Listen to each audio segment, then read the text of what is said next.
the doom at the door. You purify.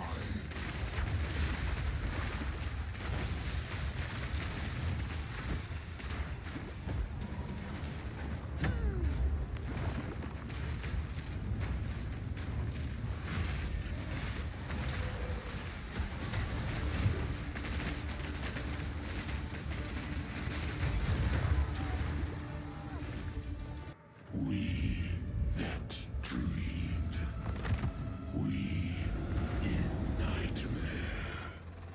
We that are one. Your empire blooms.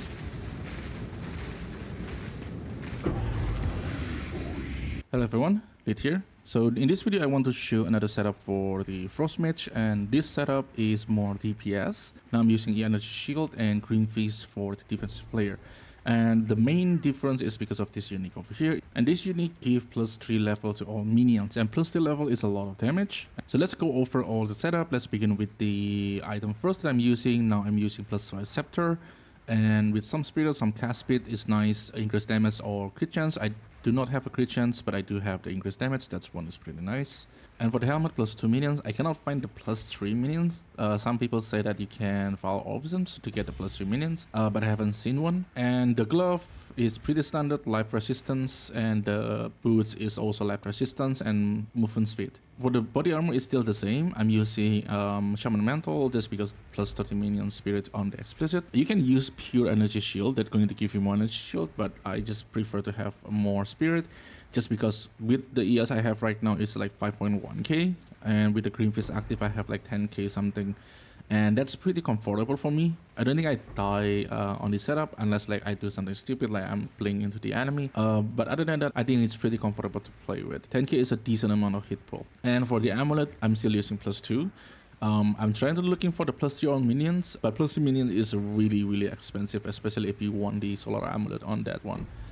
And for the rings, I'm using Phantom, and for the belt, I'm using Ingenuity. These 3 items you do not really need to, like Phantom give a lot of resistance, give a lot of resistance, give spirit, and it also gives some rarity, so it's kind of nice. And Ingenuity kind of boosts all of them. But if you don't have that many currency, you can go for rare spell or rare rings. That's fine.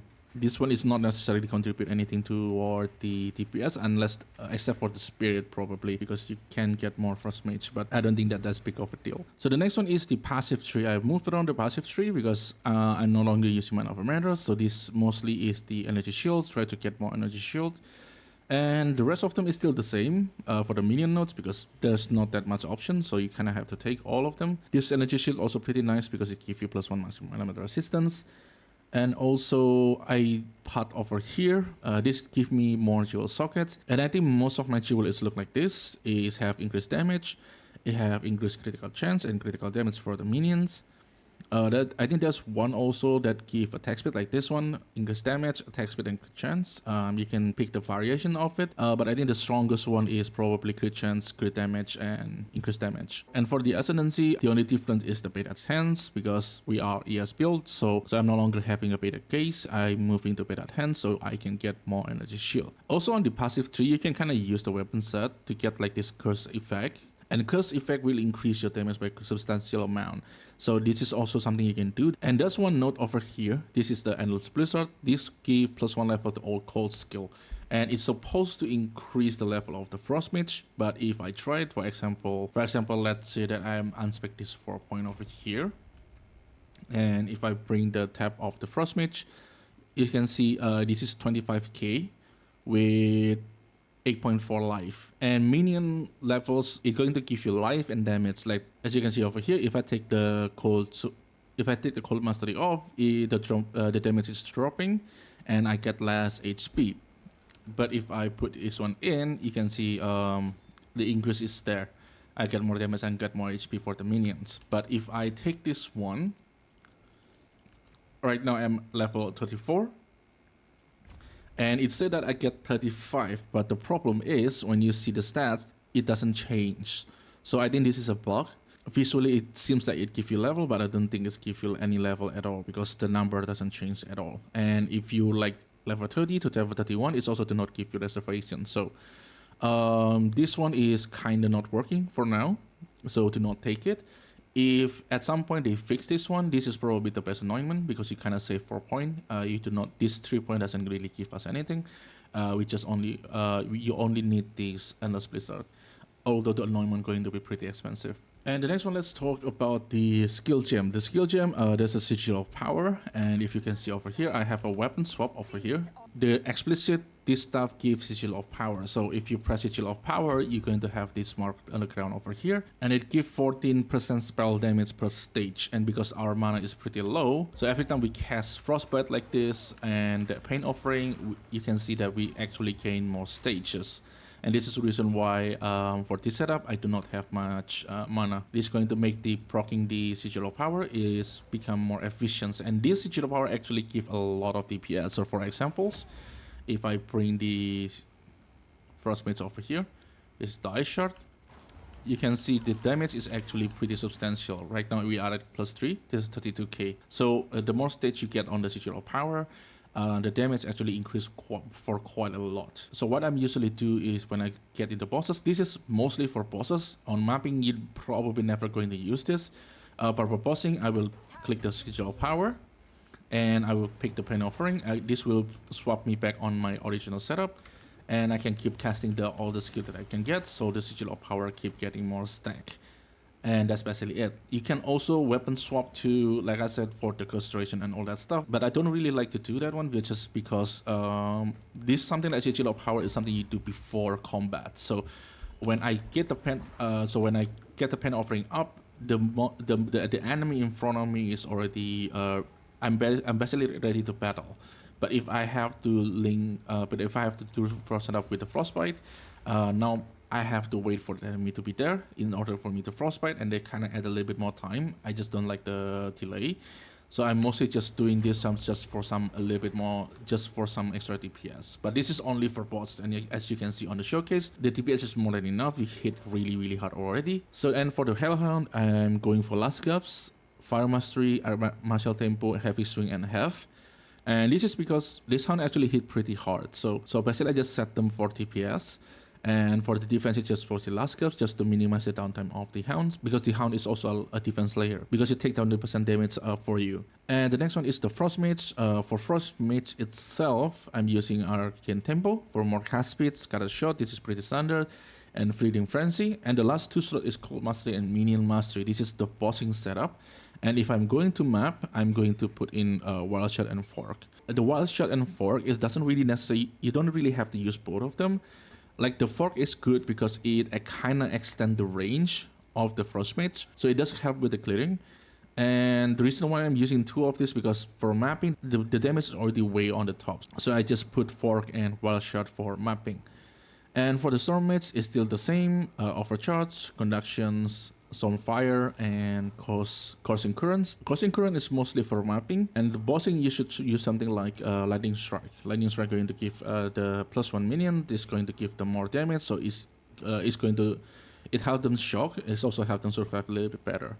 So the next one is Green Fist, and Green Fist is the main defense for this character because we are sacking ES, and it basically when you kill a monster or your revivable minions die, aka your skeletons, it will spawn the energy shield remnants, and when you take that one, it's going to recover your ES, but it also can overflow. And the overflow in PoE 2 is basically double your energy shield. If you have like 5.1k, you can overflow until maximum x2, so it's like 10k something, 10k 200s.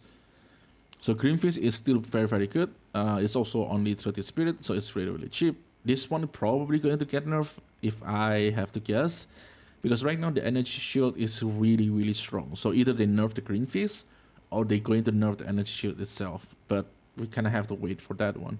And for me personally, I'm not really worried that much, because unless if they like totally nerf it to the ground, which I don't think they will, because energy shield is still kind of a main layer defense. Nerf it too hard, basically going to make the game unplayable. So I don't really worry too much if, like, let's say Green Fist have more reservations, then I'm just going to, take down fewer Force Mage. I have 16. You don't really necessarily need to have 16. So I can just sacrifice one Frost Mage for more Green Fist, that's fine. Skeleton Cleric, I don't use it anymore because I don't have leftover Spirit, but if you have leftover Spirit, Cleric is pretty nice on the mapping. And for the Pain Offering, using Ablations, the Expanse, and Font of Blood, this is pretty standard. Hypothermia, Inspiration for less mana cost, Heightened Curse, Focus Curse, and Hex Bloom. You can also consider take out the inspirations. Like for example, this one costs 400 mana, and because we are using Sigil of Power, if you're bossing, it's probably going to trigger the Sigil of Power better. But on mapping, just use the inspiration, that's fine. And I'm still using Bling. For bossing, you probably can drop this if you want to. Because the boss is die pretty fast, so Bling kind of not doing that much on this scenario, so you can kind of drop Bling and get more Frost Mages so you can get more DPS. That's also one thing that you can do. I cannot drop the Frost Bomb, and the reason for it is more about quality of life. Frost Bomb for the quality have 20% cold exposure, so in terms of DPS, the cold exposure from Frostbomb is still better, but you have one more button to click. And for me personally, because I already have enough DPS, I just moved the cold exposure into Eye of Winter. And the main problem using cold exposure on Eye of Winter is consistency, because cold exposure is only inflicted if you did critical hit. The critical chance for the Eye of Winter is pretty good, 12% is not that bad, and Eye of Winter also hit quite a lot. But there will still be a possibility for you to not apply exposure. So it's really a matter of choice. If you are more DPS, you just put the strip away here. This will increase the exposure from the Frostbomb, and it will do a lot more damage. But in my setup, I'm just using on Eye of Winter. I'm using it with Unleash, Cold Exposure, Strip Away, and Chain. The Chain is not necessary. This is mostly for mapping. This will make all the projectile from the Eye of Winter just chain around, and it helps with the clears a little bit. It's not that important. So that's it about setup. It's pretty straightforward. I just try to push the DPS as much as I can, and I think I'm very happy with the DPS. The DPS on bosses is really good. The clear speed is also pretty decent. It's not that bad. The problem with Minion is still intact, with the body blocking and stuff. That still have to wait for the developer to fix it. And I think this is probably the last video for the Frost Mage. I think I explored everything I want to with the... I think I explored everything I want with the setup. And the setup I think is already performed at the level that I think is probably hitting the top. I don't think I can go further than that. So that's it about the video, and if you like the video, consider like and subscribe. That will help the channel a lot. So thank you everyone for watching, and I will see you in the next one. Have a good day.